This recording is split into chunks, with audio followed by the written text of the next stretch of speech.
कोशिश करना, वादा कभी न करना। 90 के दशक की एक ऐसी अदाकारा, जब उन्होंने फिल्मी जगत में कदम रखा तो अन्य अदाकाराओं की रातों की नींद उड़ गई थी। जो मेरे गीत न होते, होठों पे मेरे गीत न होते। वे इतनी खूबसूरत थी कि जो उन्हें एक बार देखता तो दीवाना हो जाता। जैसी खूबसूरती उससे कहीं गुना ज़्यादा उनके अभिनय ने लोगों को दिल में जगह दी। दिल होके जुदा तुझसे रह पाता नहीं है कोई भी मेरे दिल को। उनकी मासूमियत ऐसी कि लोग उनकी भोली शक्ल और मधुर आवाज़ को आज तक नहीं भूल पाए। दोस्तों, क्या आप जानते हो इनका फिल्मी करियर मात्र 3 साल का रहा। आशिकी में हर आशिक हो जाता है मजबूर। और इनकी दर्द भरी मौत लोग आज तक नहीं भूल पाए। और कमाल की ये बात रही इनकी, इन्होंने पढ़ाई लिखाई छोड़कर मात्र 14 साल की उम्र में मॉडलिंग शुरू कर दी थी और मात्र 16 साल की उम्र में लीड रोल अदा किया।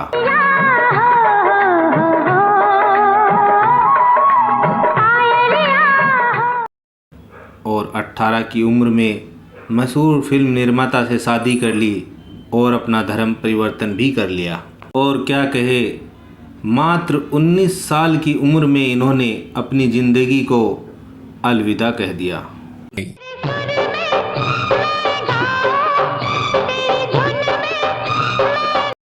दोस्तों, और क्या है इनसे जुड़े अनसुने किस्से जानेंगे और भी बहुत कुछ। आप बने रहिएगा हमारे साथ।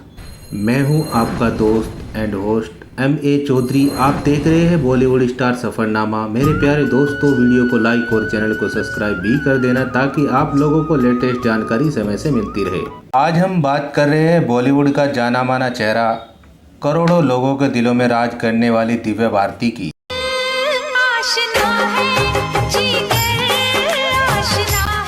आज हम उनके जन्म से लेकर और आखिरी दम तक की उनकी लाइफ को जानेंगे। दिव्या भारती का जन्म 25 फरवरी सन 1974 को बॉम्बे में मिडिल फैमिली में हुआ था।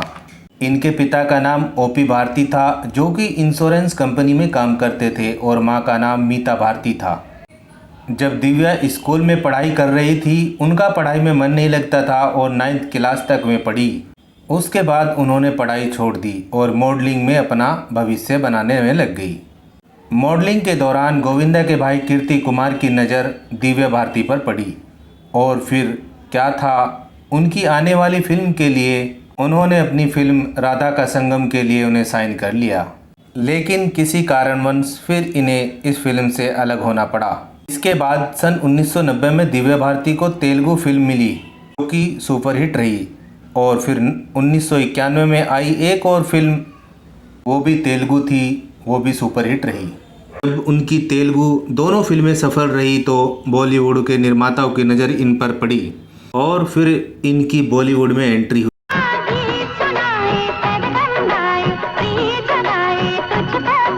हुई। सन 1991 में हिंदी फिल्म जगत में इन्होंने एंट्री की। इन्होंने गीत, बलवान, 16 और शबनम, दुश्मन जमाना और दीवाना लगभग 13 फिल्में साइन कर ली।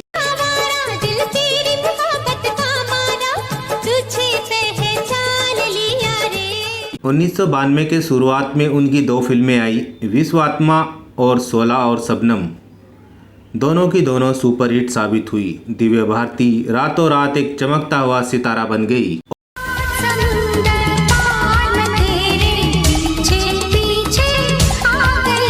और साल के आखिरी में ब्लॉकबस्टर फिल्म दीवाना रिलीज हुई। इस फिल्म ने हिंदी फिल्मी जगत को हिलाकर रख दिया। आपको ये भी बताते चले, दीवाना फिल्म में ऋषि कपूर और शाहरुख खान ने इसी फिल्म से एंट्री की थी।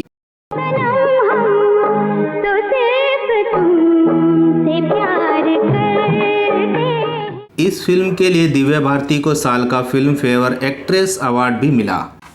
90 के दशक में जब श्रीदेवी, जयप्रदा और माधुरी दीक्षित जैसी अदाकाराओं का जादू दर्शकों के सिर चढ़कर बोल रहा था, उन सभी के बीच में ये मासूम सी दिखने वाली अदाकारा और दमदार अभिनय के दम पर अपना जादू दर्शकों पर ऐसा बखेरा कि सबका ध्यान अपनी ओर खींच लिया।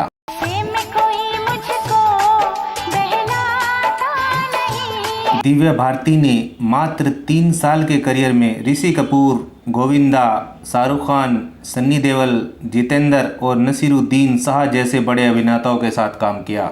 दिव्या भारती अपनी लाइफ में आगे बढ़ती जा रही थी। नहीं सर, और ना ही योगी एक रैकेट जिसने जब खेलने के लिए मांगा उसे दे दिया। मैं औलाद की लेकिन खातिर किस्मत को मजबूर कुछ और ही मंजूर था। फिल्म 16 और शबनम की शूटिंग के दौरान गोविंदा के माध्यम से फिल्म मेकर साजिद नाडियावाला से हुई मुलाकात प्यार में बदल गई। 18 साल की होते ही 1992 को दिव्या भारती ने साजिद नाडियावाला से शादी कर मैं तेरे सनम हाथ मेरा हो बिजली चली जाए ली और इस्लाम धर्म भी कबूल कर लिया। अपना नाम सना नाडियावाला रखा। शादी के बाद सब कुछ ठीक चल रहा था। फिर 5 अप्रैल 1993 को जिसने सब कुछ बदल कर रख दिया। पुलिस चार्जशीट के मुताबिक उस दिन दिव्या भारती फिल्म की शूटिंग करके चेन्नई से मुंबई को वापस आई थी। नेक्स्ट शूटिंग उनकी हैदराबाद में होनी थी। दिव्या के पैर में चोट लग गई और फिर वे शूटिंग का शेड्यूल चेंज करना पड़ा। उस दिन बताया जाता है दिव्या के घर में उनकी नौकरानी अमृता मौजूद थी। तभी उनसे मिलने 2 मेहमान आए, फैशन डिज़ाइनर नीता लुला और पति श्याम लुला। तीनों ने एक साथ बैठकर बातचीत की, खाना पीना हुआ। खबरों के मुताबिक तीनों वाइन का प्रयोग कर रहे थे। तभी दिव्या सामने वाली बालकनी की तरफ गई और जाकर खिड़की पर बैठ गई। ये खिड़की पार्किंग की साइड खुलती थी।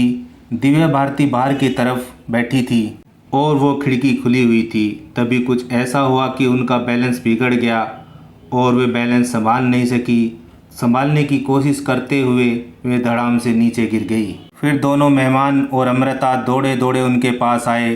कपूर हॉस्पिटल ले जाया गया। उनका खून ज़्यादा बह चुका था। दिव्या ने दम तोड़ दिया और बेहद कम उम्र में इस दुनिया को अलविदा कह दिया। उनके मौत की खबर लोगों में आग की तरह फैल गई। लोग बातें बनाने लगे। किसी ने हादसा बताया, किसी ने साजिश। दिव्या की मौत के ठीक 1 महीने बाद एक और खबर आई जिसने सबको चौंका दिया। उनकी मेड अमृता की भी हार्ट अटैक से मौत हो गई। लंबे समय तक छानबीन होने के बाद आखिरकार 5 साल बाद 1998 में पुलिस ने अपनी क्लोजिंग रिपोर्ट में बताया कि दिव्या की मौत सिर्फ एक हादसा थी और फाइल क्लोज कर दी गई। खैर जो भी हुआ, आज हमारे बीच दिव्या मौजूद नहीं है, लेकिन दिलों में हमेशा जिंदा रहेगी।